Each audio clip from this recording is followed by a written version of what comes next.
Good morning, ladies and gentlemen. It is a great March 6th. Yes. Is that what it says on my? Oh my God. See how jacked up my eyes are. March 6th. I'm like, wait a minute, that's not right. It's March 9th. Oh, Obviously, you gotta wait. turn it. You're looking at it upside down or something. I'm doing something because how could I forget? It's daylight savings. We are back to normal time, the time it should be all year round. So when I sit outside at 9:30 at night, the sun is still shining. That's a great thing. I'm not sure if it is up north as much as it is down south as far as the sun shining at 9:30 at night. Well, okay, hold on. I don't remember. It's been like 7 years since I lived in the state of Pennsylvania up north, so I kind of forget. Oh, look at this jabroni ass. Oh, yes, people. The dynamic duo starts the show. Um, and then we have somebody who's trying to enter because he was making his chili. His chili. I don't even think it's famous, but yeah, he had a made his chili before he came onto the show. So we're gonna let him sit here for a little bit until Pat gets this answer.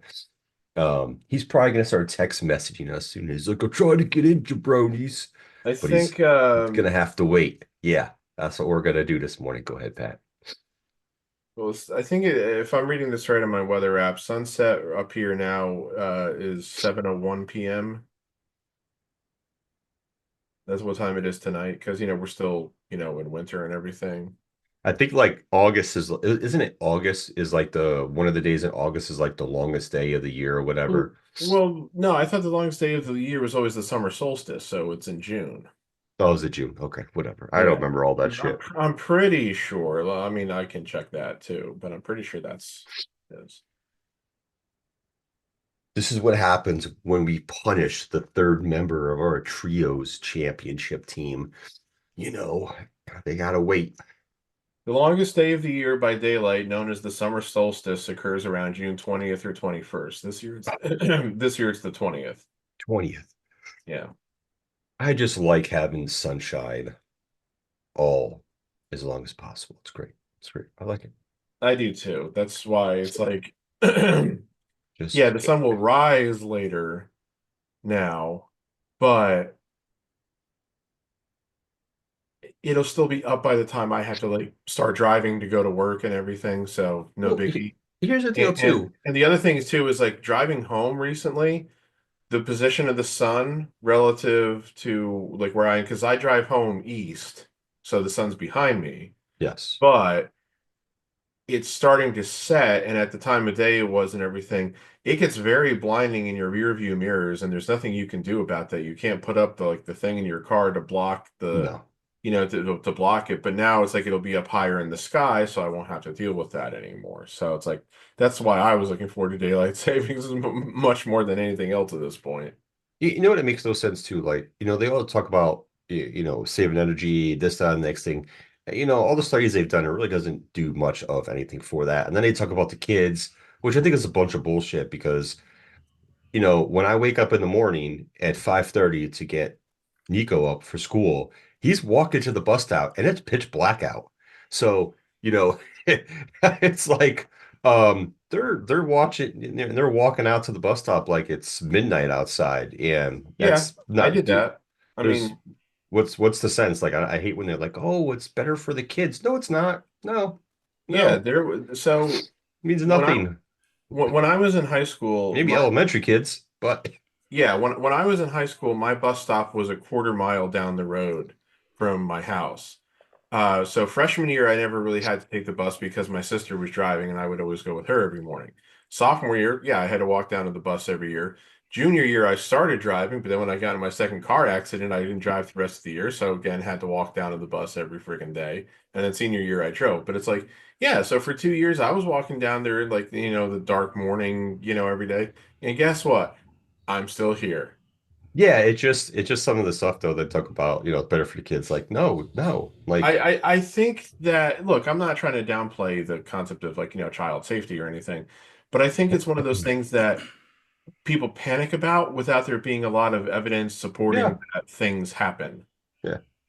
It's like, okay, I This understand your point, but statistically, it's insignificant. And I know that's a harsh way to put it because you're talking about potential lives and everything, but plus, you know what's better? It's better to have the sun shine off Jeremy's head longer during the day than it is already now. So that's a great thing. Just Yes. beaming with light It'll off be that it'll be there until shutty do. 7:30 at night instead of 6:30 at night. he's gonna have to start putting the extra wax on, to get that sheen. I got your wax. Okay, so just so you don't go saying something you don't want to be said, we are already live or I know. recording or I saw both, that. That's why I didn't eat my whichever it other is. waffle with peanut butter yet. Though I'm very Waffle, hungry. Well, waffle with peanut butter. Well, It's the you know breakfast what? of champions. You, here, you look, here, just look, eat that here, waffle look, with peanut butter. I don't think anyone's gonna care. here, Just look, eat it. here, look. Who am I?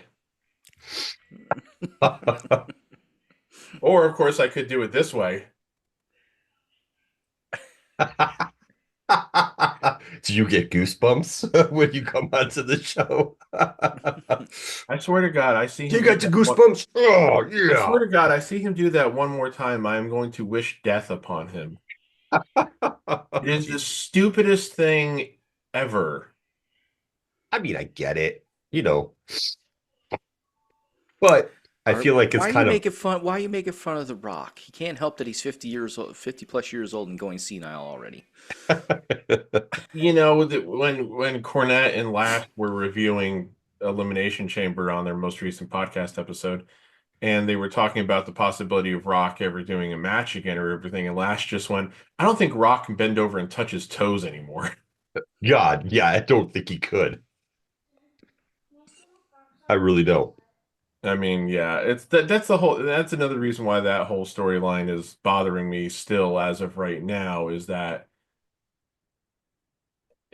at least when Triple H did the Authority and Vince did the Corporation, they occasionally got in the ring to get their comeuppance and everything.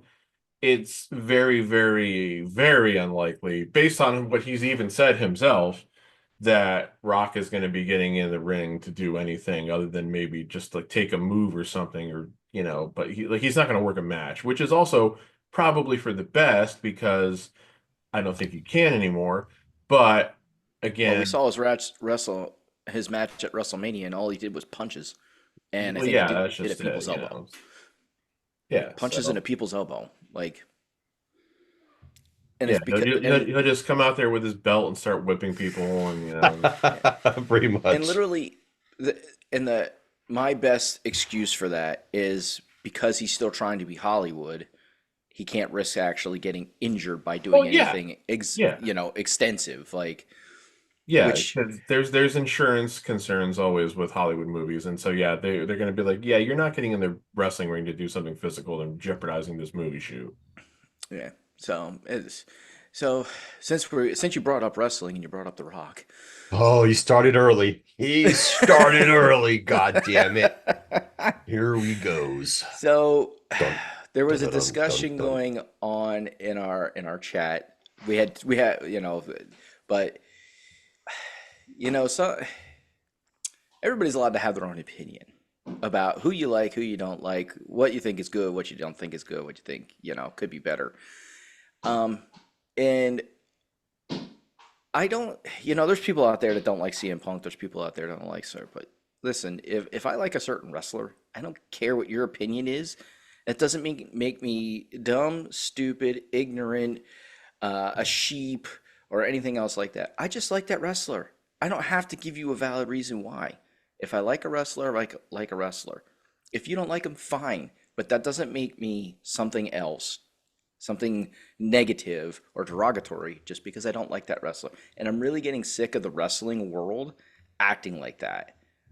Like, it's to a point where it's so ridiculous. Like, it might as well, and not to bring politics in it, but you might as well be on political ends of the spectrum anymore at how ridiculous it is.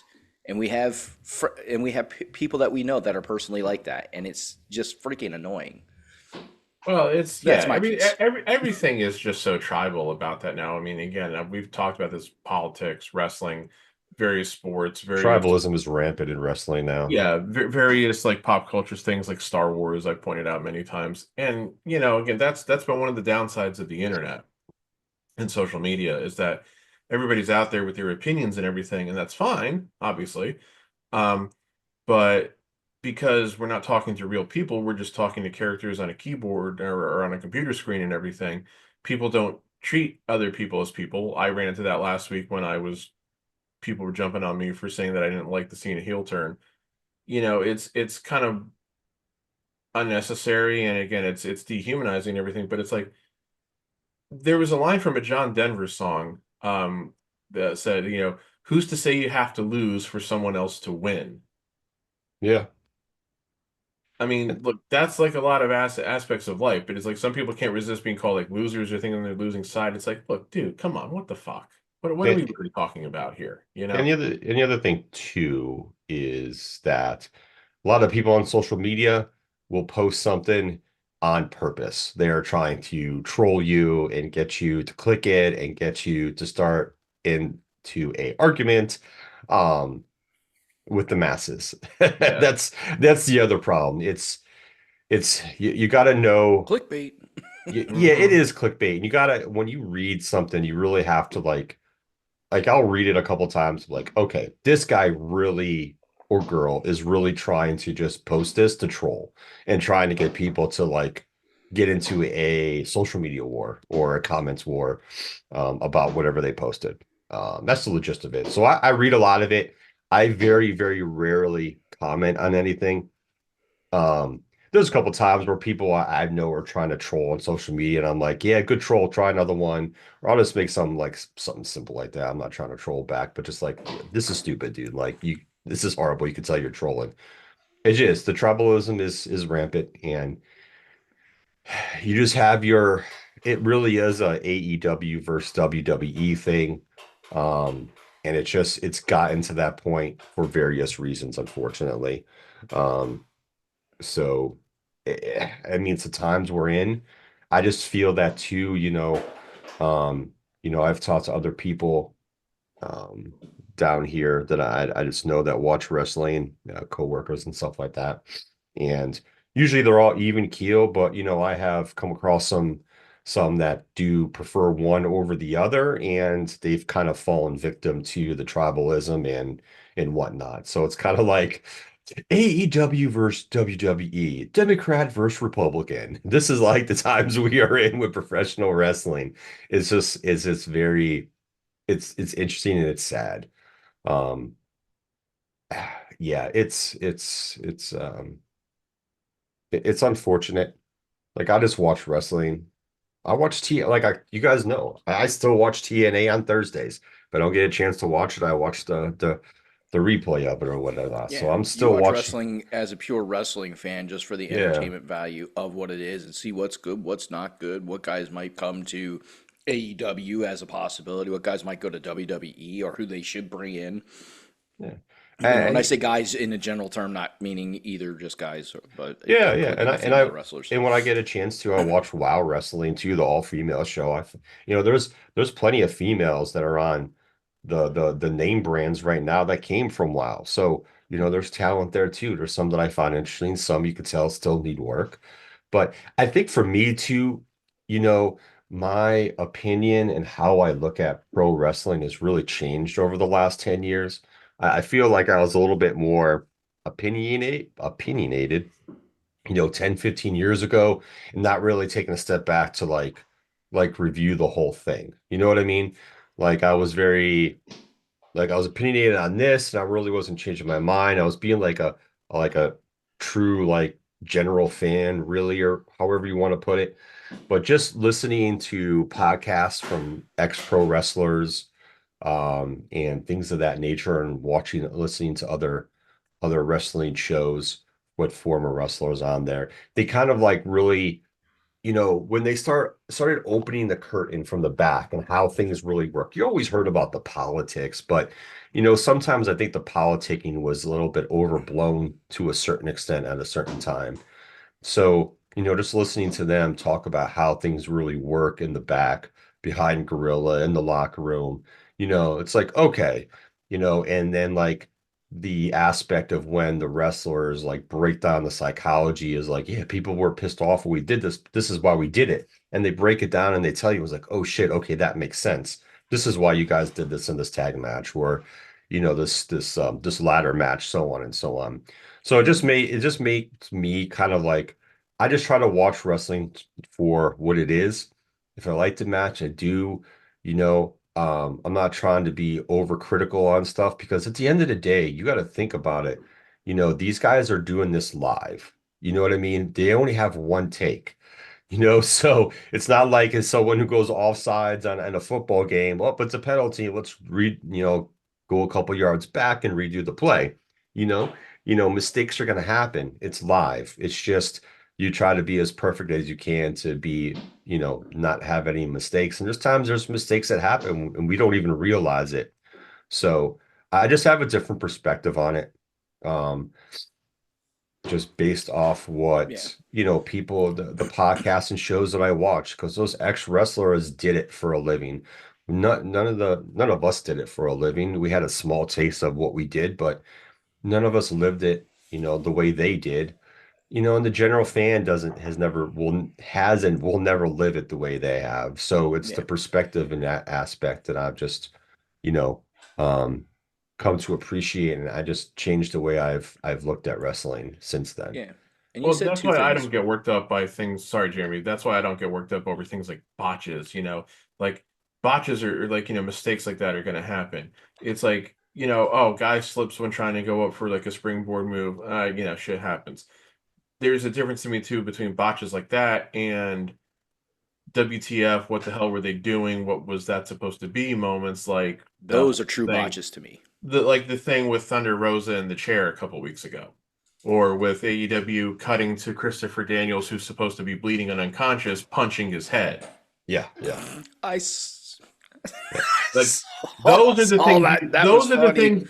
Those are the things that to me are definitely open for criticism. You go, what the fuck were you thinking? What the fuck were you doing? As opposed to guy slips in the ring. It's like, oh shit, well fuck. Or what happened to Big E with that move outside of the ring? That's a huge botch, fucking up his Yeah. neck. You Yeah, know, that was a they Yeah, I keep forgetting how long ago that happened now, and I'm still I kind that know. of 3 pissed years now. about that because it's like there's no fucking reason that should have happened. No, no, no. And it's stuff like that. There's moves like that. It, it's one of the things like you, when a mistake happens, you know which ones are the common ones because it's going to happen. The ropes get, eh, slippery, whatever the case may be, all that jazz.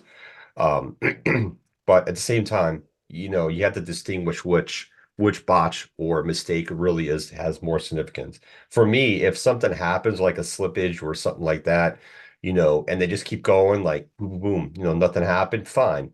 And, to me, like a true botch is like if, you know, it takes away from the match. It stops the match from continuing on and not able to recover from it, whatever the case may be. You know, I think the botch, it's just so funny with the word botch. Sometimes I feel like I'm tired of hearing the word fucking botch. It was a mistake. It It is Well, an happens. yeah. overused word.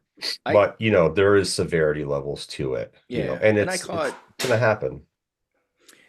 one of those on Facebook the other day. I caught one of those botch, like this person put together the 20th worst botches, and I was watching one of them, and it was an ROH. I know it was because they had the audio still part of it, and it was what was Sami Zayn's character? What was his name? He was El El Generico. Generico. Arrow. And he used to do that turnbuckle bomb, right? He used to put the guy up in like a Ghostbuster and Ghostbuster him in the turnbuckle, and they put that as a botch. I'm like, no, that's the way that move was actually supposed to be. Like he puts him into the turnbuckle like in a Ghostbuster type move, like. That's Yeah. not a botch. Then you're putting together a clip and you don't even know what these moves are. So you got people out there that are putting stuff together and they don't actually know what the move is supposed to look like. They're just looking at it as like, oh, that must not be how that move's done, and then it's a botch. So yeah, it's definitely overused, and I think botches are more of an area where somebody legitimately could have gotten hurt or did get hurt because somebody did not do a move correctly with that person, or Yeah. there was a miscommunication that caused that move to be terribly done wrong. But you So made by 2 that points. rationale, the Owen Hart was the ultimate botch. I don't even Oh want to talk about God. that. Oh Jesus. That was WWE skipping, not Safety following protocols? safety protocols and going with the cheapest stuff possible. Yeah, Didn't even that use a was. I real mean, yeah, carabiner. that was. I mean, that's borderline criminal. So Yeah. Yes. But you mentioned 2 things. You mentioned the John Cena heel turn, which you didn't like. Now, my opinion on that, not that my opinion means anything, but I'm going to give it anyways, that's what is we're here for. yeah. Um, We're here I'm for truth, not justice, mad and the that he American went. way. I'm not mad that he went heel. Like I'm not one of those people that's like, I can't believe Cena went heel. I'm not one of those people that's been like, the heel turn we've been waiting for. Okay. It, I get it to a point where he's like, okay, I've been faced for so long. I'm coming back. I'm going to do one last match. Why not be a heel in this match? Okay. Give it a shot. And everybody's like, we wanted it. So I'm not mad in that aspect. It makes sense to me from a storyline aspect. What doesn't make sense to me from that storyline aspect is the fact that he looked at The Rock and The Rock did this stupid thing. I'm like, what the hell is that? Like, what So, are you double slitting your throat? Like, what is well, that? Like, we talked about this. Excuse me, last week a little bit, and that yeah, Rock's throat slash was very weird looking, but then the way that he ended it with the two. Was that like a further signals room when he came out at the end? Of was it Survivor Series where he came out and he did like the three? He did like the three, Yeah. It was like yeah. So So he's going from 3 down to 2. And what's the one? Where's the one gonna happen? yeah, I just the problem is he that should have came out and did it like this. He should have did this. the problem is that Joe gets it. I'm sure he's gonna come up with some like bullshit reason as to why he did it the way he did it, the way he's been talking in those press conferences, which are such a waste of time. Um, So but cryptic of him. yeah, what I was saying last week, at least I think I said this, and if not, I'll fully articulate it here. My biggest concern or complaint about the Cena heel turn, well, there's two. The first one, which is more minor at this point, is I just don't think people really wanted to boo him now because they were doing this retirement tour thing. They had all this merch made up for the retirement tour. It's like, are they really going to be moving a lot of that now? You know? But my bigger concern was if you want to turn Cena heel, that's fine. You know what wasn't needed to turn Cena heel? Yep, The Cody. Rock. The Rock. Oh, right. Nothing related to what this whole I want your soul and all this other bullshit is was needed. And of course, the fact that he does turn heel the way that he does, it opens up to the whole thing. Well, wait a minute. Why did he, why was he have the plan with Cena if he expected Cody to turn, And I mentioned this last week. He has to come out and say, I knew Cody wasn't going to accept my offer, and that's why John and I were planning a blah, blah, blah. The problem is, of course, by the time either one of those guys actually appears on camera again, because I know. They weren't on SmackDown this past week, Another issue. And Cody cut a pretty decent promo, basically laying out where he is right now. But without like Rock or Cena basically saying, "Oh yeah, we were conspiring all along. We knew Cody wasn't gonna say yes," and that's the whole thing where it's like it doesn't make sense. I'm going to lean back on that old Pritchardism. Oh, you're trying to apply logic to an illogical situation. It's like, no. If Rock fully expects Cody to take him up on his offer, he doesn't need Cena too, so Yeah. So they need to still work through it, is what I'm saying. I'm still open to it working, and everybody's like, like I try to throw back into one guy's on cage side seats where he was like, "Oh, this turn works so perfectly." I'm like, "It's been half an hour. We don't know that it's worked yet." it is Because perfect. because Scariest thing ever. well, because one of the parallels that a lot of people have been drawing is when Austin turned heel at the end of WrestleMania 17 and joined Vince. In the moment that worked because it was shocking and people didn't expect it and blah blah blah. Ultimately, the Austin heel turn did not work, and they turned him. And when they finally threw in the towel on him, when they ended the Alliance storyline later that year, they just instantly turned Austin babyface again with no reason. Mhm. They just did it. They're just Yeah. like, okay, last night at Survivor Series, Vince was a face and Austin was a heel. Tonight at the end of Raw, they're switched just because Yeah. we figured Yes. that's the way people want it. Yeah, So it's like it ultimately did not work. So we'll still have to wait and see what happens with Cena. and I come out and I go back to, everybody wanted Cena to turn heel because he, when he was still in wrestling full time, because hey, he was a babyface for so long, and then they tried to play, the most polarizing person. Why wouldn't he turn heel? Uh, Part of his shtick when he was in wrestling and was a babyface for so long was to be polarizing in that fact that it was a great crowd interaction to have people boo and cheer him at the same time. Like that was part of his face shtick, so to say. The and if you look back, and we all remember his original heel because that's how he kind of started after he had that match with Kurt Angle and reinvented himself as the Thugonomics guy. Yep. That was his heel. How much of a We're heel life. how much of a heel really was he? He wasn't like an evil heel. He was a I make fun of you heel. So he got people to laugh and joke on the baby faces. That's that's more of a tweener than a true heel. Like I don't Right. remember him cheating a lot to win matches as a heel. He used the chain thing at times, but yeah. Yeah.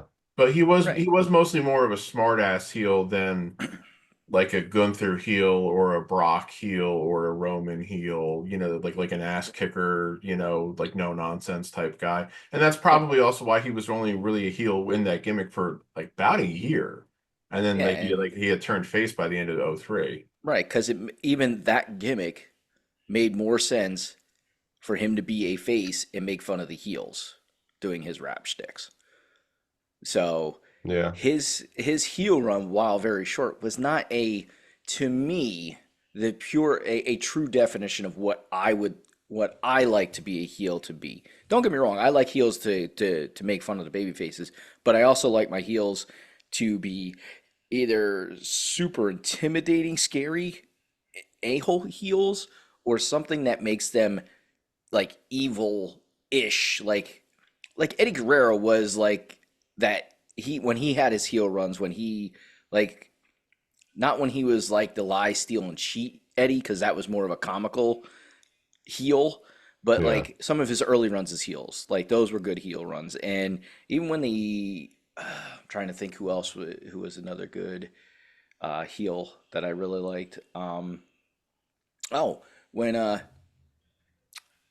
when Drew McIntyre. I know a lot of people don't like Drew McIntyre, but he had a really good heel. Like he was that like even most recently with CM Punk, he was that like diabolical like Yeah. kind of like villain heel. Like Yeah. that's when I look at heels, that's what I not every heel has to be like that, but that's what I think of like that's a good heel run, like that diabolical like evil guy. But so we'll see how this heel run goes for Cena if he can pull that off. I don't know if he can. But I will say, Punk's um, promo that night, and I saw that and I watched that one live because you guys are like, oh, it's good. So I went on Netflix. I'm like, ooh, I gotta watch it.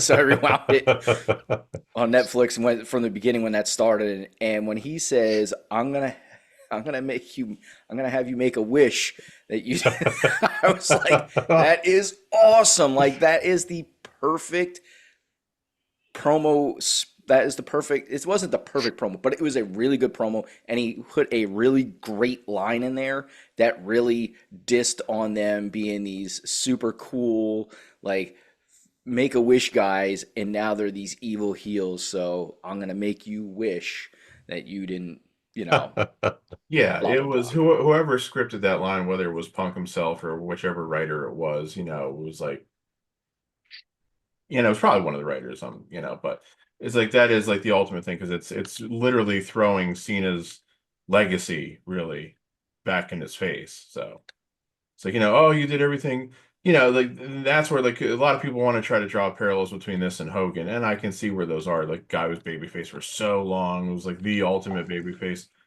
Remember Bash at the Beach? One of the things that Hogan was all like saying, for 2 years I did everything for the charities, I did everything for the kids.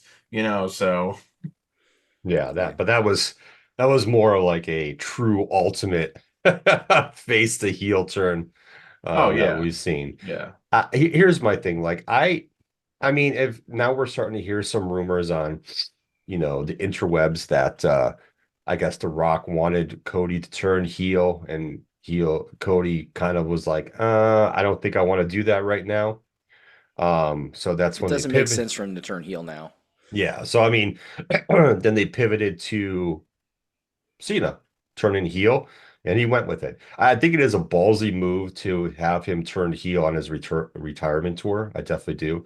At the same aspect, I think by the time his retirement tour is over, I think he'll be back to a face. yeah. Wherever the storyline's leading to, it's going to lead him back to being a face in some capacity. How? Who knows? I mean, we have Rock doing these, like Pat said, Rock's doing these post scrims after the shows with these cryptic interviews and answers to the reporters' questions, and it's My it's my it's it's very question, interesting. my Where, thought where he where is, he tells why you is where he tells you 30 times that he comes from a wrestling family, as if we didn't already fucking know that. Yeah, I know that too. my question is, why does Rock have any input into how wrestling um, direction should go? Like, Because he's on the board of directors, which is, I mean, that's no, that's the way that's the way they're playing it. But in reality, that is so stupid, because if you sit on the board of directors of any major company, you don't get to call the shots about the day-to-day operations. All you're really doing there is, like, deciding whether the CEO keeps his job. Yeah, right? pretty much. You He can can question Triple question, H, but he can't question anything else. yeah, he can question it. Triple H, are you doing your job? Like, you said you were going to execute on this, this, and this, and you didn't. Like, can we trust that you can continue to run the company? Yeah, You and know? even then, it's like he's just one vote on a board. Yeah. Yeah. I mean, this So is it's this is all just, storyline driven. Like we're bringing the authority and all that stuff back into a new different concept with The Rock being in the board of directors and uses his power in that manner, which I don't mind, to be honest with you. But I don't know whose idea this was for this whole storyline to begin. Was it The Rock's? You know, can, did can The Rock please Triple wear some socks with his damn shoes? The shoes that he's always wearing, he's got no damn socks on. It's But that disgusting. but that's stylish or something. Yeah, it's nothing style. It's so stylish to have your feet sweat inside your shoes and make your shoes and feet stink. Yummy. I mean, it Gross. it, Well, it is stylish to a certain extent, gentlemen. I was gonna say this is a guy who, by his actions over the last little while, like, if you believe like those stories about him, like, with the piss bottles and everything, this is a guy who literally thinks his shit doesn't stink. So Hmm, I understand. Yeah. I'm sure I doubt he's concerned about foot odor. So real quick to finish up, I do think Cena's going to turn face, um, and I do think Roman Reigns is going to get involved in this storyline as well at some point down the line. I'm just very confused with Roman. What's his role in the storyline with the Bloodline, and what's his storyline going to be with The Rock?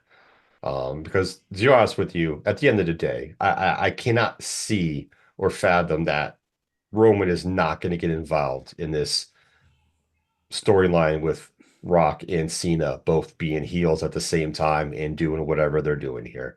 I just worry now that, you know, Cody is going to lose the title, which I don't care if he loses the title either way, whatever storyline it was.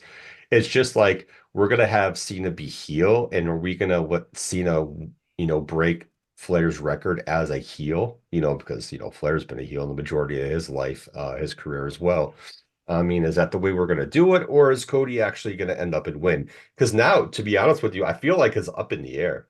I feel like there's no direction of who really is going to win their WrestleMania match, to be honest. I still feel like Cena's winning. I, I'm and I'm I I'm 60-40 Cena winning the match, to be honest. I am too, and but I don't like that direction. Personally, I don't like the direction of Cena winning. I don't think he needs to break Flair's record just for the sake of breaking Flair's record. It's kind of like And I Emmett think it kind Smith, where he kept playing and beat Walter Payton's record just right, for no and I think it reason. kind of diminishes Cody as the champion.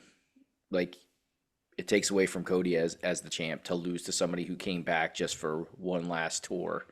Like Well, I think it's I mean, because of the way they've gone with it, I doubt Cena wins clean. Yeah, yeah, of course.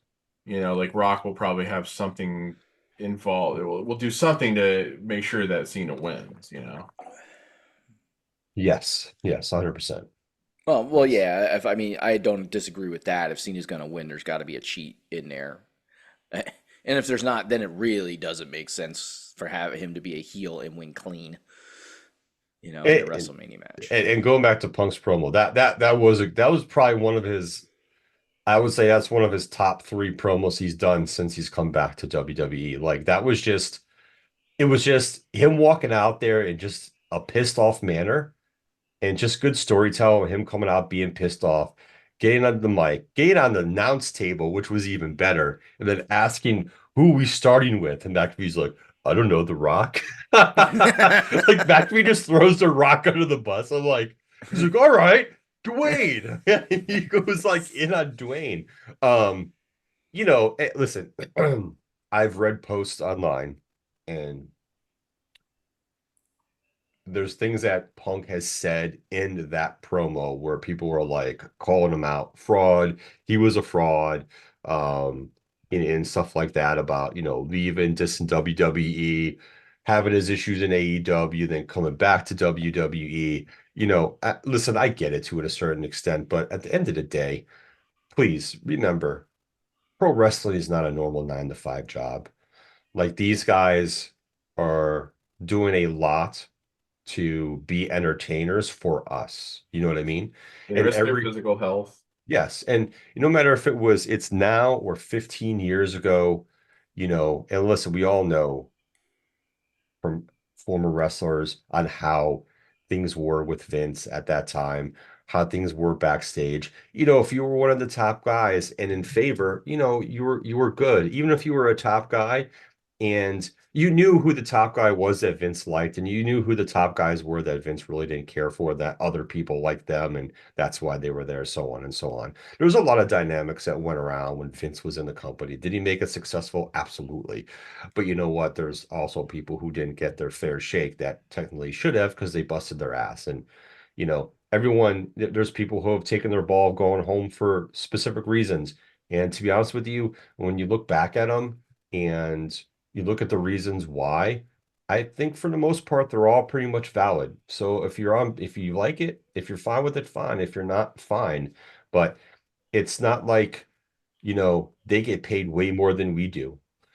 We're not in that percentage that gets paid six figures to be entertainers. We have, our 9 to 5 jobs and things of that nature. So if we see something like that in our job and like, yeah, we can quit, but we got to go out and find another job pretty quickly, we're pretty much fucked. Where those guys are can go on the indie circuit and people are going to take them in a heartbeat to book people, book talent of that nature. So there's a totally different dynamic. Their world is not the same as ours. And when people try to like make comments that make it seem like, whoa, this, that, and the next thing, like, yeah, but it's not the same world. It's two different worlds. Like, and they're trying to say, like, well, if I did that on my job, well, yeah, no shit.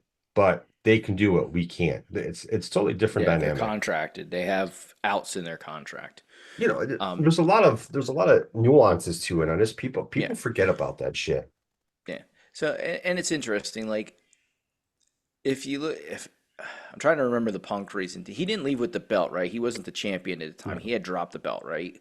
Yeah. It was just after he dropped the belt, It was because of health reasons and stuff like that. And some of it was right? storyline driven, Yeah, but some of storyline driven. and the other stuff was like the health. Like he was beat up, worn down, he was injured, still fighting through. And he wasn't the doctors I think misdiagnosed him with something or some shit. I had to go back and read, but yeah, there was a So, lot of stuff going on. so we look at that. So that was his reason. Stone Cold, he talked about it many times on his podcast before he went to the current format that he has, and he didn't like the direction that creative was going. They were going to have him lose to Brock, and Brock had just come on, and that was not the way you did things.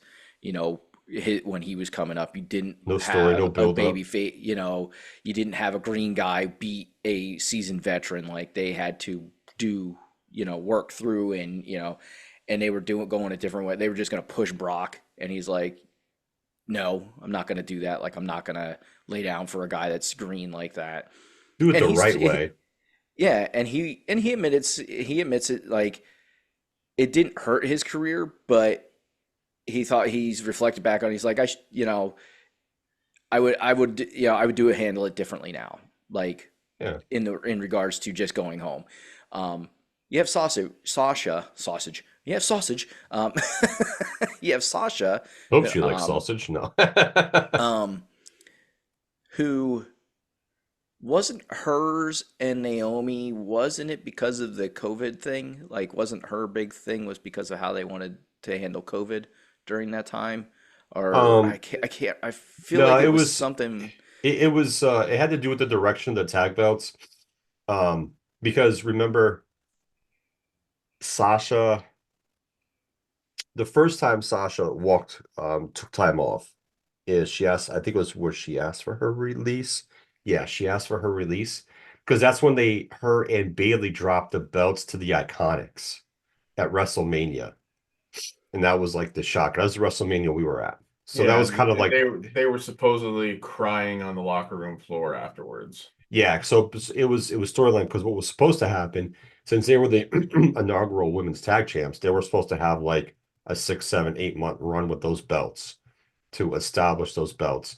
But the Iconics were definitely becoming popular, so they had them drop the belts to the Iconics, and they were upset about it. And I think there was some other things too, um, with Sasha that was going on, and she asked for a release, and then that's what Vince pretty much told her, I'm not going to do that. Just take some time off, and then we'll come back together and talk about it. So she took her time off, came back, and then everything was fine. And then when her and Naomi got the belts, it was the same thing. They just kind of didn't want to do anything. They weren't doing anything with the belts. And then I think that night they were supposed to have the tag match where they both like walked out. Um, I think their match was like cut short, and there was something else that was going on. So they kind of like the same shit that was happening before was like the same shit that was happening again in the women's division with the belts and stuff like that, storylines. So her and Naomi were just kind of fed up with the direction. So that's when they both walked out. Yeah. So I don't know why I thought it was COVID driven, because this was, well, I guess it was because it was so close to like the whole COVID thing. I mean, Probably. yeah, COVID kind of blurs the memories in terms of timelines. It doesn't really matter what you're talking about. Yeah. But so you had those three guys, and there's other guys that have gone, taken time off or left the company and stuff like that. And I mean, Ultimate Warrior's taking his ball for and gone home too, demanding money. So, you who could did put that? in Ultimate Warrior, with his Yes. money Yeah. demands. Well, I mean, technically, in both of those occasions, he was actually fired, though. Yeah, true. so it's Different one of those things. situation. Like wrestlers have their reasons, just like anybody has a reason for leaving a job and finding new employment. And if you're gonna hate one wrestler for doing that, then you should hate all the wrestlers for doing that, because they pretty much all do it for the same freaking reason. Yeah. It is Yeah. always the reason circulates around them and their disgruntled, their disagreement or annoyance, being upset with whatever it is that's going on within the company. I think the thing with So, Punk, well, the one reason I think people get so upset with Punk is that, the other two kind of left, but they really didn't want to talk about WWE, where Punk is that different mentality where he's like, I don't give a fuck. Like he would drop every bad thing. He was talking shit about every bad thing that was going on backstage well, in yeah, I remember him WWE. talking about freaking Yeah. Ryback, and the fact that he was so annoyed by the fact that he had to keep on wrestling Ryback, and he's like, all that guy did was hurt me. Well, dude, he listen, and it's funny. Like, Called him steroid guy. I've listened to Ryback's. He has this weird podcast, but I've listened to him a couple times talk about wrestlers and who Be he careful, we could worked. get in trouble mentioning his name. I really don't care. Um, Yeah, they probably come so after us. yeah, go for it, bro. Go for it. I've listened to his podcast a couple times. He does some stuff you know, um, seems okay, and some of it I don't know what universe he's living in, with what alternate universe of WWE he lives in. Like I just at the end of the day don't think he understands fully the aspect of other wrestlers and whatnot. So I'm like, Punk's not the first one to say that, Ryback hurt him and hurt them in the ring. Being a big man doesn't mean you have to work stiff, bro. It's called, learn how to work in regards to that. But yeah, it's he was so polarizing in the lawsuit and him talking bad about WWE. And listen, some people will keep that to themselves, and he just has that personality where Yeah, he's just going to speak his mind, and that's what he did. So, and And I'm listen, sure he regrets that to a certain extent because of how much fucking hot water it got him in legally. well, yeah, true. And they said it wasn't done on purpose, and Triple H has come out and said it wasn't done on purpose. But when you get your papers on your wedding day, that shit doesn't make things better either. You know what I mean? Oh, well, I mean, Uh, shit, even Vince apologized for that. yeah, yeah. So it's kind of well, like, Vince is very sincere about everything. Well, right, but for Vince to say I apologize for that yeah, is at that time was, amazing in and of itself. So, yeah. So I mean, he probably understood it probably wasn't done on purpose, but you still have that in the back of your head that it happened that day. But I mean, listen, he's the one that people gravitate to don't that are upset about him taking his ball and going home, probably because of all the shit he said. And listen, it's not that the shit he said was incorrect. That was his experience. So yeah, it's pretty valid. But at the end of the day, there's other things he did, like stop talking to certain people that worked there, and stop being friends with people because they were still talking with people from there. And some of that stuff was just a little bit silly in regards to that aspect. But, that's how his thinking was. And then, when you do get older, you reflect back on shit. Like, listen, there's stuff I've said and done in my 20s and in early 30s. I kind of reflect back on now. I'm like, damn, I should have known better. I could have done this a little bit different. But it's hard sometimes when you're in that moment and shit's going down, you react to a certain way. And if you don't have somebody trying to, help you keep you even keel, then, you're gonna eventually do what you do. So, yeah. I mean, it happens. Well, I'll tell you this. I regret nothing. I lived as few others dared to dream. Uh, So dumb. Says one from the dark side would always say, live with no regrets. Just So, real quick, yeah. something about Sasha too that with her leaving, her walkouts and everything. One of the reasons I think she walked out, I'm pretty sure she's admitted this, is because she felt as though she had opportunities outside of WWE and they were trying to be restrictive of them. Like I think she said it was Yes, like pulling that teeth to was, try to get them to let her go do The Mandalorian and everything.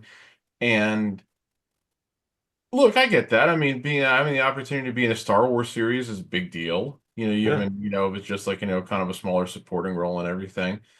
Um, but the thing that has always kind of bothered me about Sasha is that, and it's hard to tell with her sometimes when she's speaking publicly, is she speaking as her character or is she speaking as herself? yeah. Real person. Mercedes Renato or whatever the hell her last name is, because it's not Monet. Um, did you notice, by the way, on AEW how they're kind of giving up saying Monet and they just say money now? Yeah. Yeah. Um, but she, in a lot of the interviews she gives, I think she has overestimated her value to No. projects outside of wrestling. Like she thinks she's bigger than she actually is. She thinks that because she was in The Mandalorian as like the seventh most important character in the season she was in, that was going to immediately go lead to other things. And it's like, I think you So value I you I put want to. yourself on too much of a pedestal here. I'm gonna ask a question. Okay. And I want your Boy. honest opinion on this. Oh Okay. Do God. we think she got a shot without being Snoop Dogg's cousin? Very possible. Very possible that that's the only reason why too. Yeah. I Wait, mean, because we see how we look, especially in the industry that she works in, we know that nepotism runs rampant. Leah Maivia is in the Hall of Fame because Dwayne got on the board and pushed for his grandmother to be inducted. She is probably the most, even more so than guys like Johnny Rods and Coco Beware. Leah Maivia and the WWE Hall of Fame, of course, is half of a joke, but Leah Maivia being in the WWE Hall of Fame, she's probably like maybe James Dudley is the only who was like Vince's limo driver is like the only worst WWE Hall of Fame inductee when you come right down to it. So, but yeah, it's like why do we think Nia Jax got rehired and like got pushed and everything? Because she's Dwayne's cousin. Why is Ava the NXT GM? Because she's Rock's daughter, you know. But there's plenty other non-Rock related nepotism moments. I mean, why was David Flair ever on TV for WCW? You know, Hmm. so I mean, is it truly Cowboy Bill, nepotism, or did they do what they needed to do to get on TV? yeah, Cowboy Bill Watts pushed his son when everybody knew he wasn't good, and all kinds of shit like that. So There's always nepotism in every industry to a certain extent. yeah, Some good, some bad. wrestling, it's just all the more obvious because it's so public. To be honest with you, I'm not sure if I'm really buying the Snoop Dogg because there was a lot of people who had no fucking clue that they were cousins, second cousins, I might add. But they had no clue that they were actually like cousins for a long time. Um, but who knows? Hey, when you got a famous, she has several famous cousins to be honest. So yeah, I'm not saying I wouldn't, use them either to some Use your extent. connections where you can. Well, So the I the have only a reason I also question Sasha's whole thing about, her outside projects, it's like, what outside projects has she done since she left WWE? Good question. I'm not sure. She was hurt and then she came back to AEW and she's been a pretty constant presence since she debuted and everything. And, now she's just being a fucking belt collector, which is its own problematic. And it's funny, I was reviewing the card for tonight's Revolution show and everything, and I'm like, oh, yeah, there's a lot of matches I could see maybe going either way and everything. And then I saw Sasha's wrestling, Momo Watanabe or whatever the woman's name is. And I went, well, that's the most obvious match result right there. There's no way she's losing to her. It's weird, like out of those four belts, nothing against her, but out of those four belts, only three of them are legit belts. The fourth one's kind of like, eh. Well, yeah, the other problem is that, the reason why the belt collecting has been, in my view, kind of meaningless is because how many times has she had a program or a match where you go, oh, I think she might lose? so None. moving on from good old Sasha or Mercedes. Um, came across a clip on Facebook, another Facebook clip, and it was of a female wrestler doing a moonsault off the apron onto a bunch of guys, and it did not end so well. Uh-oh. So this woman, imagine Nia Jax. So just to give you a mental picture, Nia Jax, but probably add 50 pounds. Okay, so a very large woman. What? So Bertha Faye? What? So Bertha Faye? Yeah, yeah. And she does a moonsault off the apron onto a bunch of gentlemen, and she catches her foot underneath her body. Needless to say, when her foot pops back out from underneath her very large bootay, it flops around like a dead fish. Oh God. I don't want to show it because it's just disgusting, and I'm No, not I don't trying want to see that. If you and I'm not start trying to showing make that, fun of her, but I was like, start good showing Lord, that is probably not the move you should be doing at any point in time in your career because of that reason right there. that's the kind of thing that I'd love to hear Cornette start ranting about, quite frankly, because he would be like, "You goddamn stupid motherfuckers! What the fuck do you think you're fucking doing? You, of course, it's gonna fucking end like that, you fucking idiots!" And all you see is her face. You can see her mouth the word, my fucking leg. I'm like yeah, because it's going like Wow. this. Oh, I As you thought for a minute there, Oh. I thought you were about to say that she started mouthing my hole. But yeah, I was like, yeah, that was not the best thought out thought, the best thought out plan of action to do that off the off the apron of the ring. I mean, maybe she's done it before Yeah, I'm sure she successfully. has. I'm maybe sure she's she done it has. before, but that's one of those things where it's Wow. like, okay, so I hate that I always lean on the guy, but again, it was because what he says to me makes perfect sense. Cornette has talked so many times about the conflicts he had with Kevin Owens and Sami Zayn when they were working together in Ring of Honor, and talking about some of the shit that he wanted to do and Hmm. or they wanted to do, and how it was like super risky, super dangerous. And Cornette's response is always, "You want to go out and do that in front of 200 people?"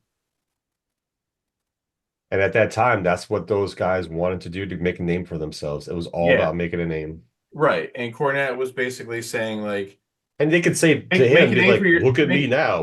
We're successful and famous. right. But And the funny thing is, Cornette has said, yeah, one of the reasons why they got successful and famous is because they started doing some of the things that I told them to do.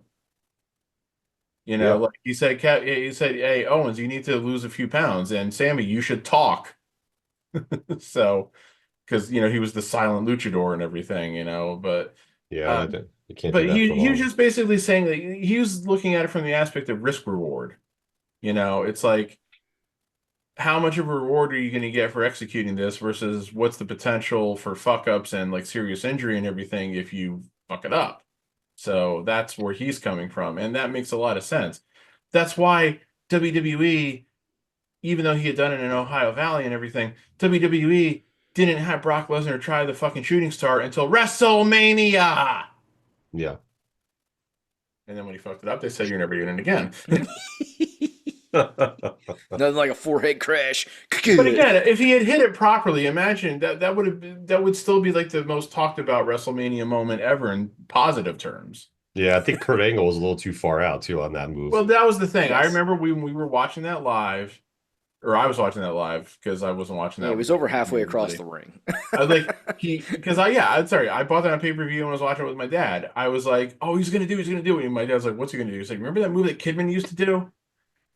And as he climbed, I'm like, he's too far away. Kidman never did it from that far away and everything. He always pretty much dragged the guy to as close to the turnbuckle as he could. I'm like, oh, like just he's crazy, he's too far away. And Kidman never really jumped so much as he just kind of like pushed himself forward to do the flip. So I'm just like, oh my God, he's gonna screw this up, and he did. Well, yeah, even when what's Almost his killed name? himself. Who was the dude that destroyed his ankle? That was doing the shooting star press. Little tiny guy. Shit. Yeah, he left WWE and he went somewhere else after he destroyed his ankle. Evan Bourne? Yes, Evan Bourne. Yes, yes. I was trying to think Oh, of anybody else who did the shooting star. So yeah. Yeah, he was the last person that I remember doing the shooting star. I mean, I know other guys have done it, but you don't see it very often. But even he did when he did the shooting star, he jumped more up than out. Like he always kept the guy somewhat close to the ropes, the turnbuckle, I should say. So Yeah. yeah, Brock was the only guy that I can think of that tried to jump forward and then flip in the air. Yeah. Here we go.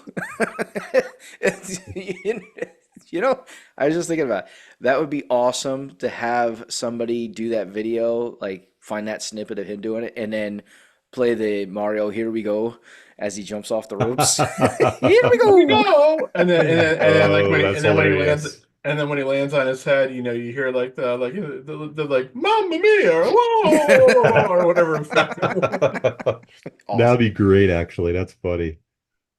Oh, Oh, that's Joe, you hilarious. sent us that promo, that redo of that promo where In the Mickey the Mouse Mickey voice. Mouse the Mickey Mouse Clubhouse voices. That was Oh God, I fantastic. forgot to watch that. Then, damn it! It was so I have funny to go back because and do John that. Cena is Mickey Mouse, which is awesome.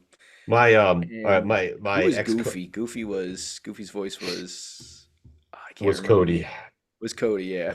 My friend Kevin from George. Vegas, he found those that guy on Twitter or X sometime last year, and he was sending me stuff from like promos that they were overdoing. And then I started following the guy. I got that one. I was like, oh no, this is hilarious. I gotta share it with the guys. I'm like, this is too good. It is hilarious though. Just the Definitely. wording of it. It just makes you giggle. It makes you laugh. Funny, stupid, but it makes you laugh legitimately. It's great. So, I want to jump to high school sports because Joe, Oh, let's jump. so Joe, you can appreciate this because you know the schools in this area and that from living up here. Yes. So we're now in. We just finished the first round of state playoffs for both boys and girls. So we're down now to the Sweet 16 of uh, boys schools and girls schools, Okay. and there was I think three schools that got past the first round that are from this area. Oh, okay. Yeah, then that was it. Like, and that's the That's thing. it. Yeah, but the one that surprised me the most was Catasauqua. Like Catasauqua's kind of been on this weird run. They got to the Colonial League Championship and this freaking kid, this clown. He's putting his nose on the back of my neck and then breathing on me. It's like, weirdo. Stop That's it. Oh, not creepy. He does weird stuff. He kisses the bald spot on my head. He does just weird stuff. Well, that's a form of control. Stop. Stop it. Um, that's kids for you. so they're the ones that really surprised me. Like I said, they got to the Colonial League Finals, lost. They won their district title. That's the first time they won districts in I can't even tell you how long. And they won in the first round of the state playoffs. Like they beat Philadelphia Academy Charter, which I was very surprised because most of the Oh, time when teams from the Lehigh Valley go up against teams from like the Philly area, they don't do so well. They usually, I don't want to say Yeah, shit the bed, but it's usually not a close game. because Um, they're usually just completely outmatched. It's not their right. fault. It's because, yeah, like I think we've talked about that before. The Philly schools are, you know, Pretty dominant because they there's a recruit, lot more they Catholic recruit and private schools down there. and they recruit. They can yes, they deny it do. all they want. They do it. Yeah. Yeah, 100%. Like Hazleton beat Northampton yesterday, which I was at that game and that was sad to watch. Like that was a sad outing for them because like as a coach, like 1 second.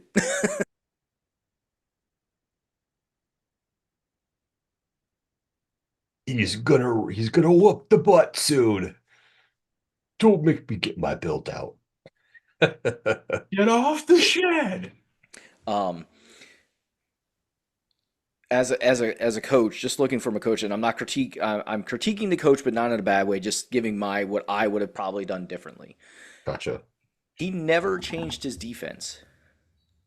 Like Oh, they play a matchup zone, which has worked very well for them,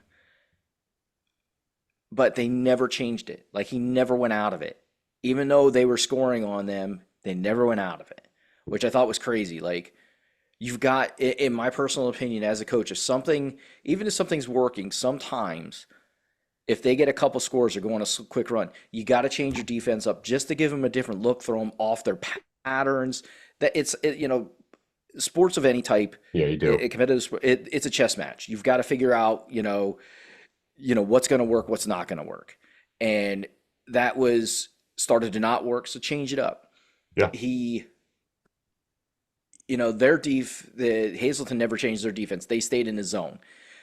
When it came to I'm not in the huddle, so I can't say that he didn't do this, but it feels like from a spectator aspect that they never changed how they wanted to attack the middle, which was we're not going to attack the middle. We are going to pass it to the middle and look for a kick out three Uh, instead of we're going to attack the middle. When you get it in the middle, I want you to turn and shoot or turn and dribble drive. yeah. There was barely any of that. They looked actually interesting enough, even though the guys were not much taller than them. They were relatively the same. They matched up pretty well height wise. They looked afraid to attack the middle, which is crazy to me. Like I even looked at Lucas because Lucas was with me. I said, Lucas, when you get the ball in the middle, what do you do with that? He's like, you shoot it. He's like, that's the $1 million shot. He remembers me telling the kids The $1 million shot. Oh, it's like, and great. and I truly believe that. Like if as a coach, if you get it in the paint, you have options to do with it. Yes, one of them is to kick out to an open three if it's available. Which everyone But does these days. your first instinct, and the first thing I always try to teach kids is you should look to score from the paint. If you turn around and you have an open shot, why not try and score? It's a high percentage shot, and it gets a lot of times guys in foul trouble because they try to go after the ball. They try to swat the ball because, hey, I could possibly get a block. Sometimes they do, sometimes they don't. Sometimes you get fouled, sometimes you don't. But you have an opportunity for three different things to happen. Why not give yourself an opportunity? Yeah. Instead of automatically turning and looking to shoot to kick it out to a three. Especially in Northampton's aspect, their threes went cold, and I mean ice cold. Oh, jeez.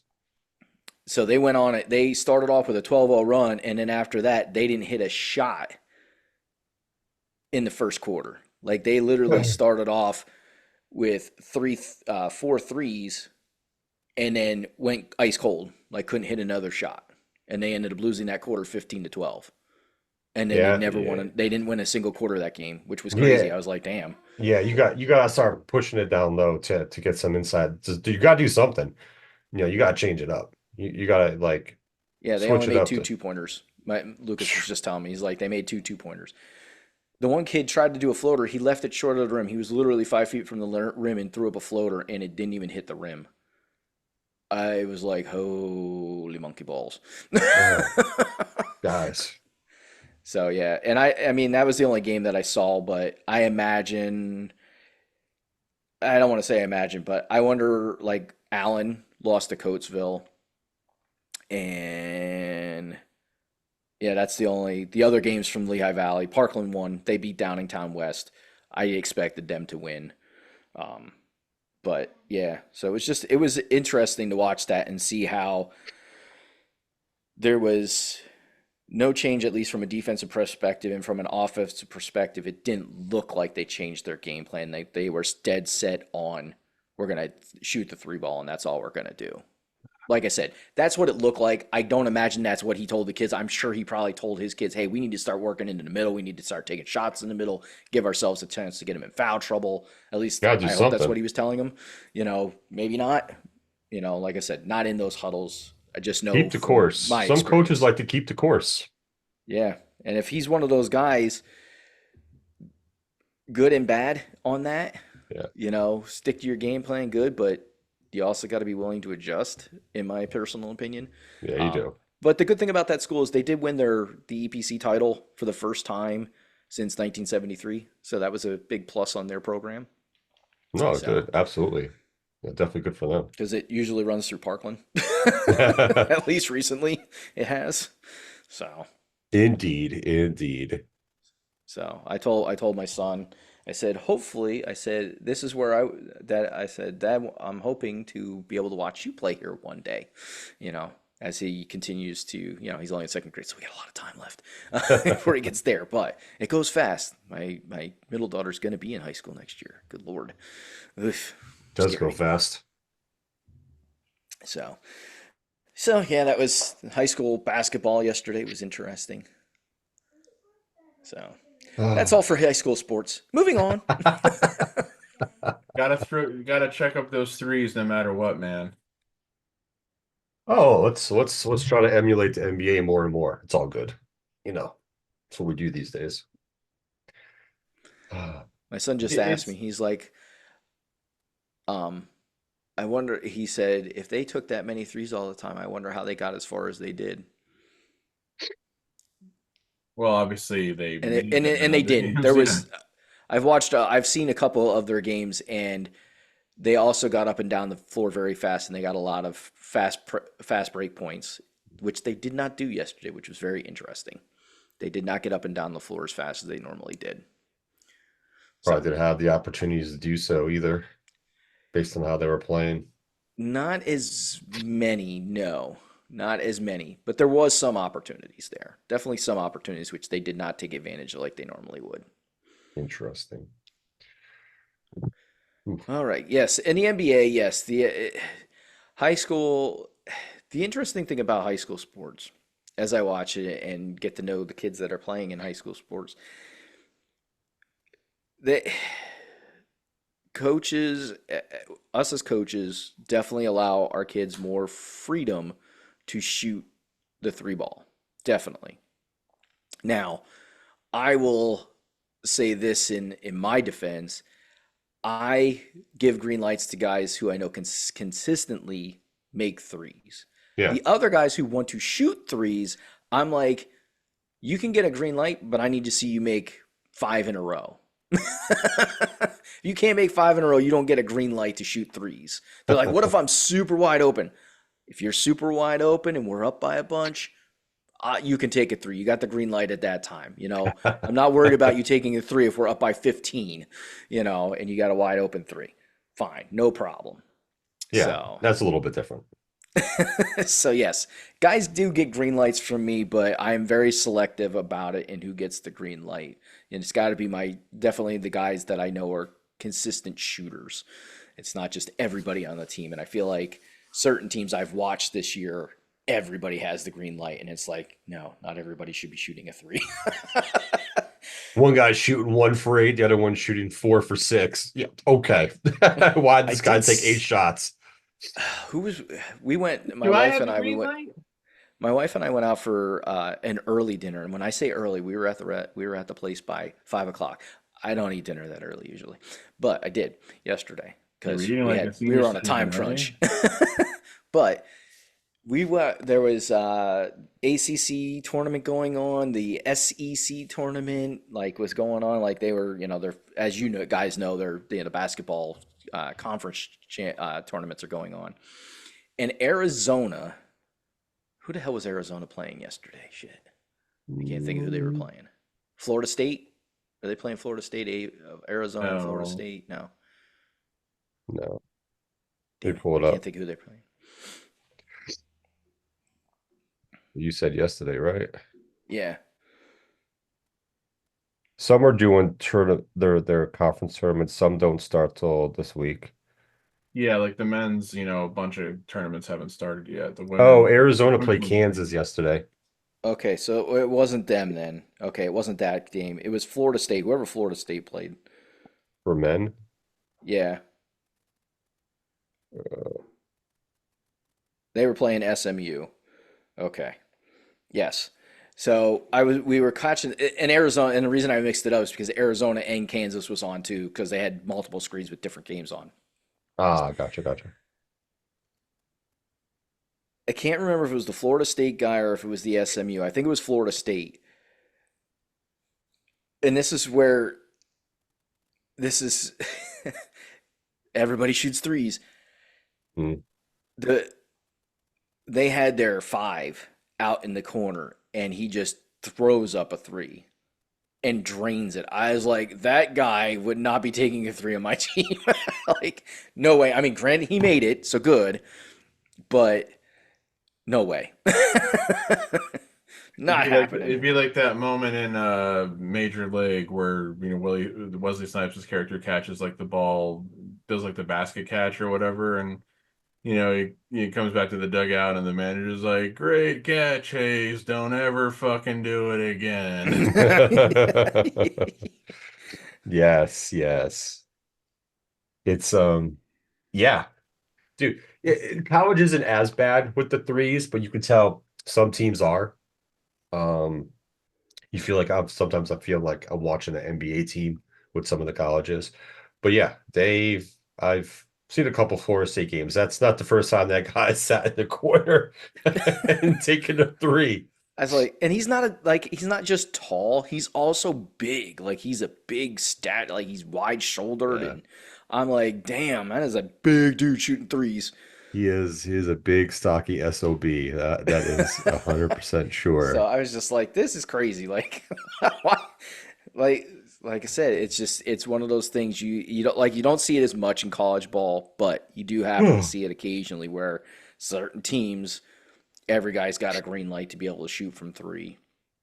The NBA is ridiculous at this point in time. Everybody shoots threes on the NBA roster. There's not too many guys that don't shoot the 3 ball. And the sad thing is I see more bricks than I do makes anymore with the threes.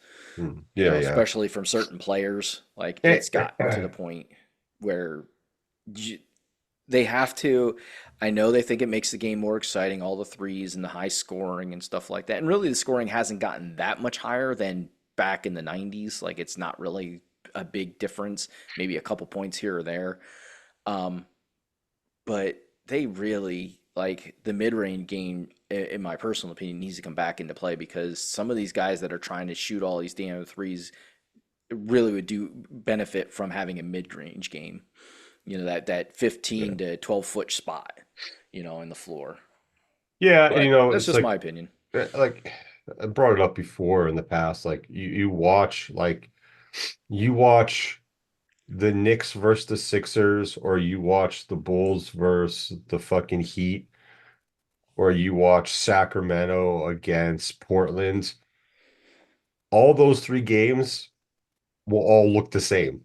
The only difference is the players on the court, the way they play defense, the way they play offense, the way they shoot up threes. There's no the way they do the drive and kick fucking 14 million times during a game when the guy who's driving to the hole has a bucket, but he's kicking it out to the guy at the three waiting for it. There's these teams have no identity. It's just they all pretty much play the same basketball. Well, yeah, Um, because it's and not like when you're talking about drive and kick, it's not like it's um the Kentucky drive and kick that Calipari was, known for, where where they were legit like trying to draw defenders into the middle to open up the space on the outside. Oh, Like, I, it's not a I true I see drive an and kick in NBA that player sense. driving to the hole, and the defender coming over to get him is half-assing it. So the player can just drive to the hole and score, but yet he sees the guy semi come towards him, and he's kicking it out to the guy at the three. And I'm like, you just missed a golden opportunity to score a basket. It's it drives me crazy. Like I still watch it. I don't some weeks I don't watch as much, but it just there's no identity. Like no matter who you play, who you watch, it's just different, the same style basketball, but different players. And depending on how good your players are, will determine how well you win. Who wins the game or not. That's pretty much the gist of it. There's no identity. You can't say like, oh, this is a real good defensive team and they shoot a lot of, they have a good inside game or a mid-range game. No, no. These teams don't play defense. They're situational, and everyone shoots threes or plays. Their star players going to ISO 14 million times during the game too. Yeah, So yeah, and it's I have to laugh, and I really shouldn't, but I have to. I'm going to. They made this big deal. I know you. I'm sure you know about Unrivaled, the 3-on-3, mhm, WNBA I watch it. thing that's going on. They made this huge deal of Brittany Griner having the first dunk in Unrivaled history. I'm like, really? Like, it's not like she's never dunked before. Like, I she's one know. of the few women that can get high enough because she's tall enough to be able to dunk.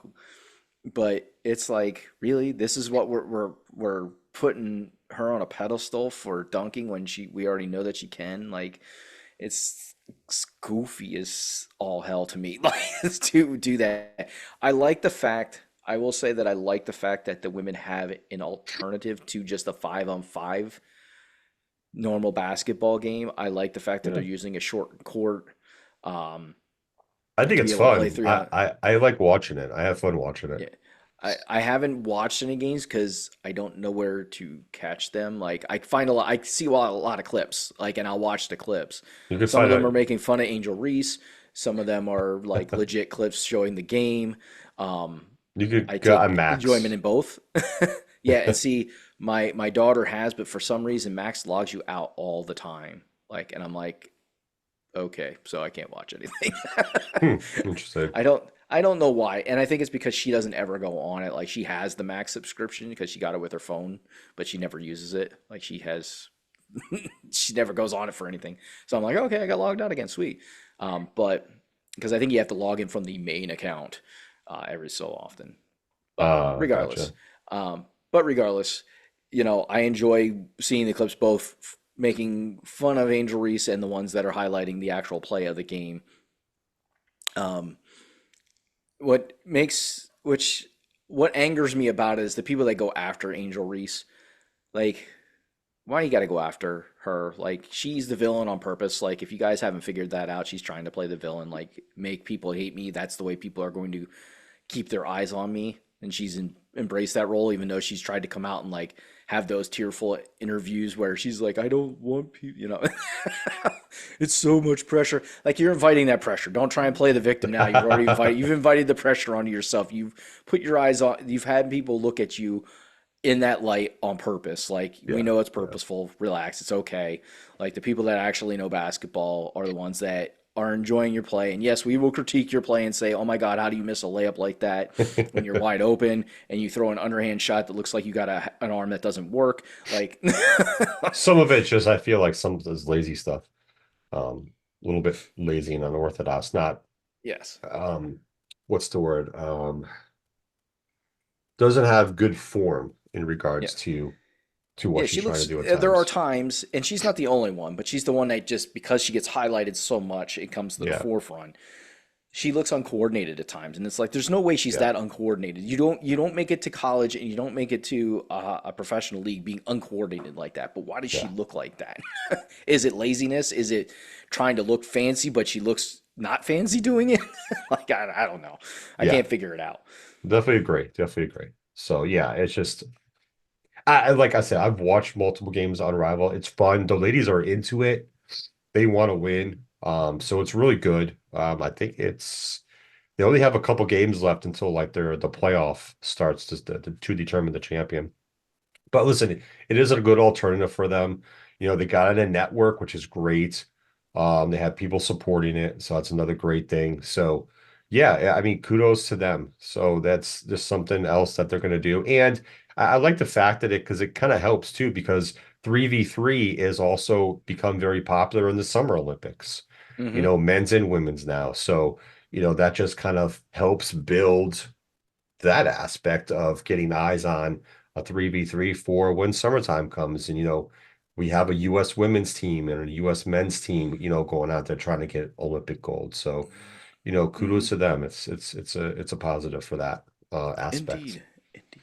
Real quick here, Yeah. last week, It is. well, it was just a dynamic duo. Um, Sorry. um, if Pat remembers, we thanked our fans because we were getting some good hits on our YouTube channel. Well, Ooh, got hits. so I have some numbers here, and we on our short reels. Um, On our shorts. oh wait, We or were salute. you? Or wait a Salute. minute, or were oh no, you were here for that one. I'm thinking the episode before that. Yeah, you were here for the last one. That was episode. Well, no, wait, no. 150. I didn't upload 158. That's right. I did it on the audio, forgot to do it on the video. So it was us dynamic duo again. But anywho, the clips from episode 157, the numbers have come in for the past what 9 days ago since I posted it, and we got our second short that eclipsed 1,000 views. So thank you, Woohoo! fans.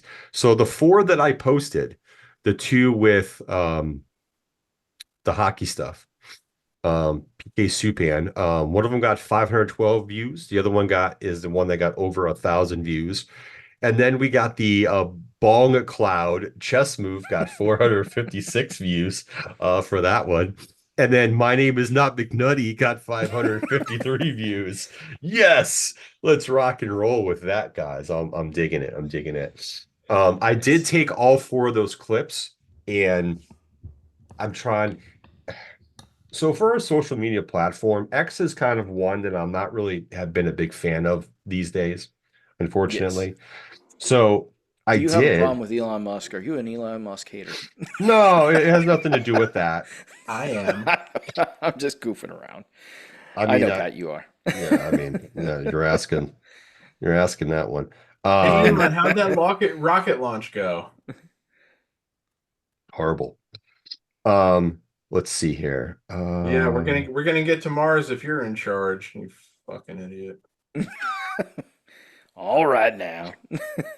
So what I did was I took our clips, the four that we did on here, and I downloaded them and posted them on Instagram. And I don't know.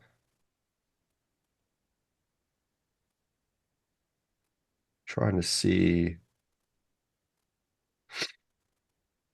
Oh, okay, okay. So I think this is it. So what's my name got 16 view insights. Bone Cloud got 3 view insights. No one liked our Bone Cloud. And then the 2 hockey ones, one got 234 and the other one got 117. So it looks like we got some likes for some of them as well.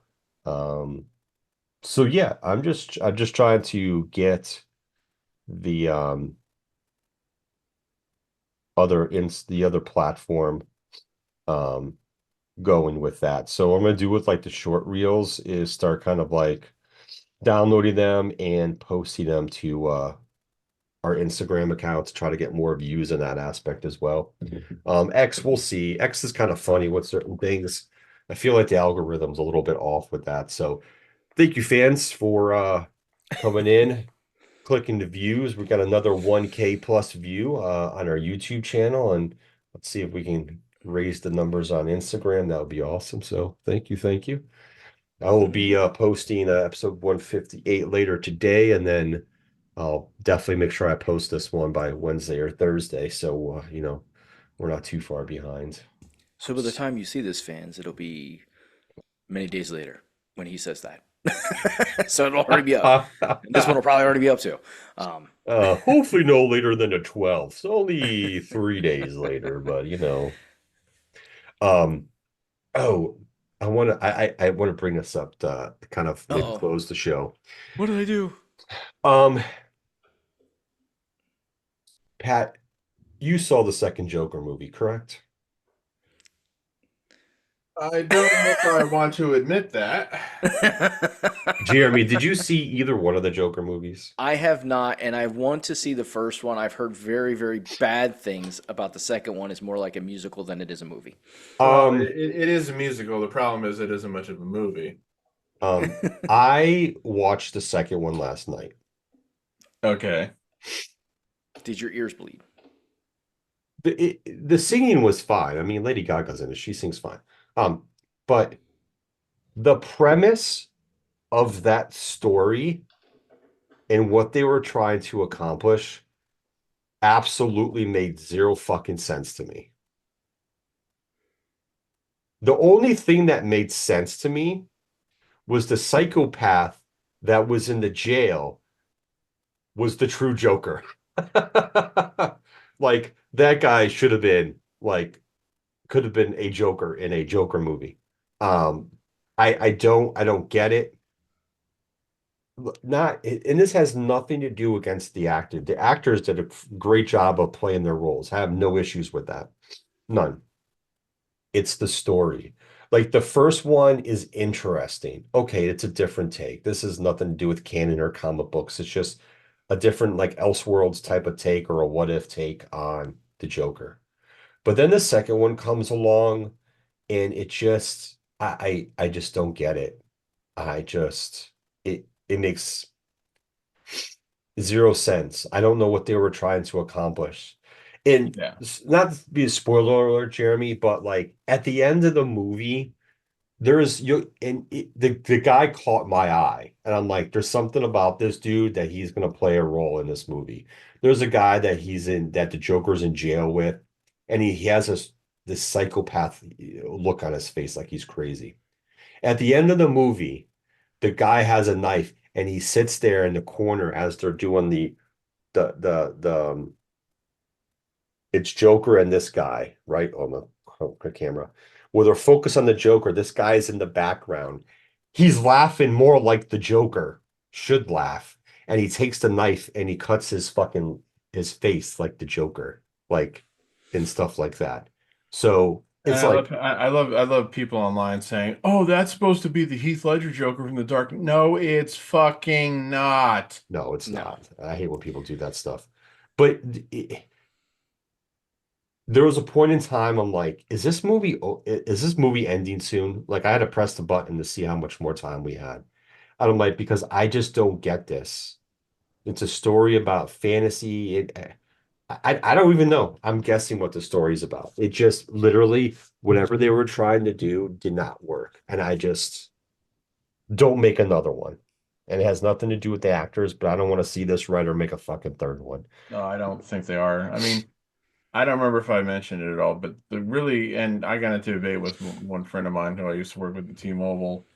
Um,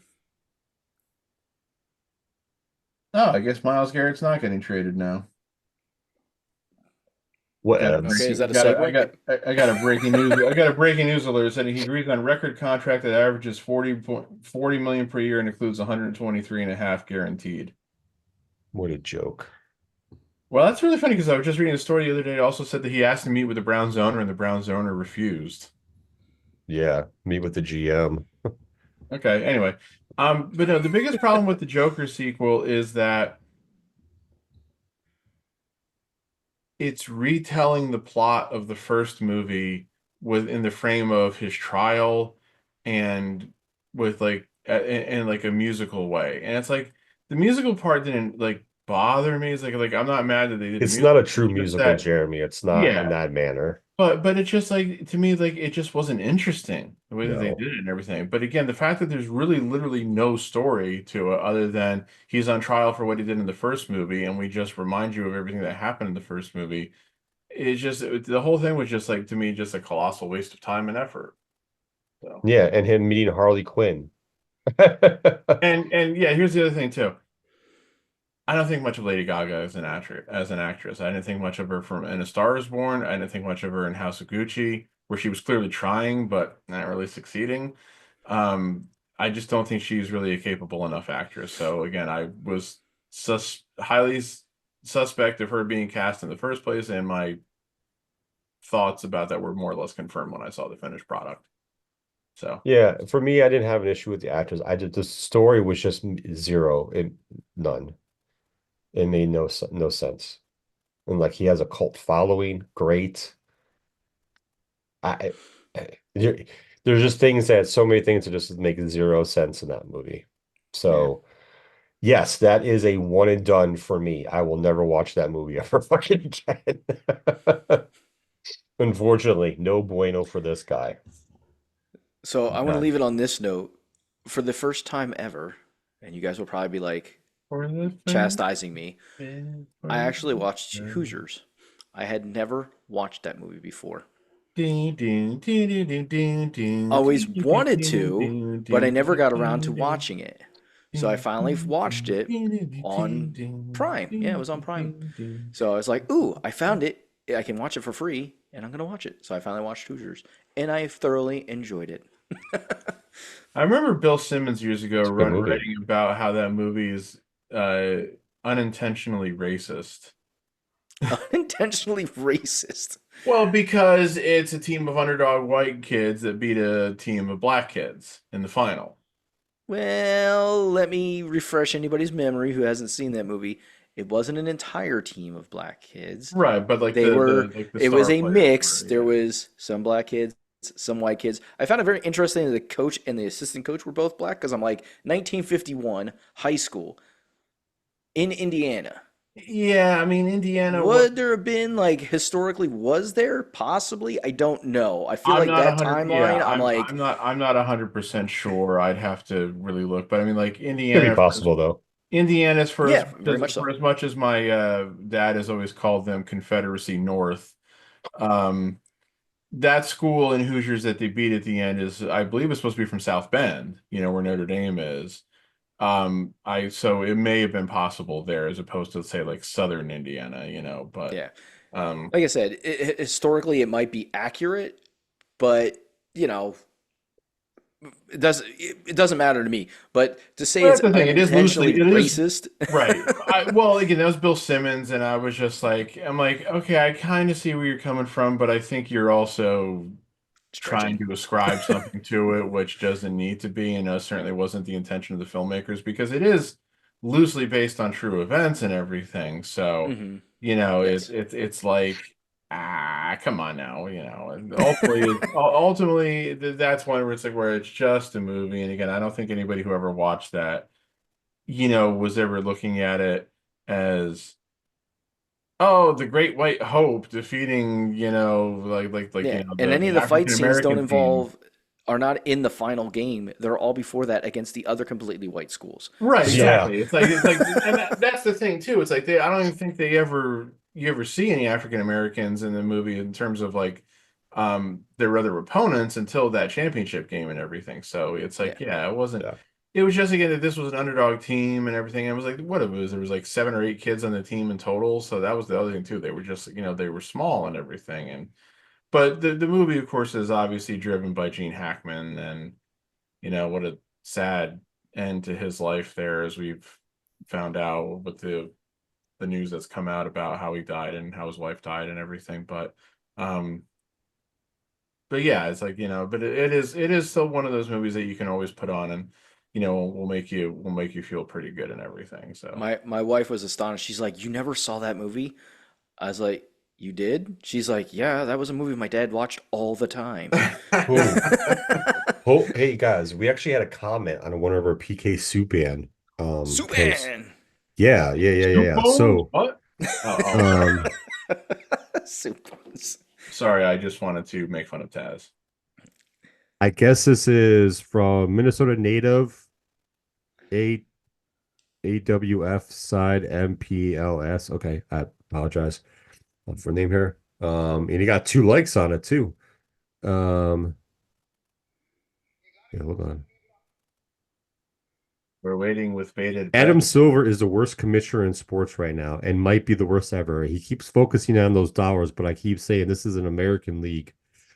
If you want an international league, take your ass over there and give up your spot here and tell the refs we are there for the players, not the whistle.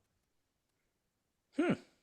Interesting. Okay, all I can really say to that is because I'm not like a huge follower of the NBA anymore.